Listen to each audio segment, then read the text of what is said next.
আসসালামু আলাইকুম। সবাইকে স্বাগতম আমার চ্যানেলে। আমি আকাশমণির চারা লাগিয়েছি আজকে প্রায় ৫ মাস। দেখেন আমার আকাশমণি চারাগুলোর গ্রোথ দেখেন কিরকম। প্রায় ১০ ফিট হয়ে গেছে। আর ম্যানেজমেন্ট করলে মোটামুটি সব জিনিসই যে ভালো হয়। দেখেন মাঝে, মাঝে শুধু ট্যাপ সার দিচ্ছি। জমি মোটামুটি উর্বর আছে। হুম?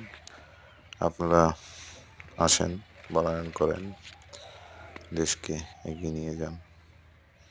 এটাই আমার প্রত্যাশা। আর এই বাগানে আমি অবশ্য কলমি শাকও লাগিয়েছি। ভালো ফলন হয়েছে।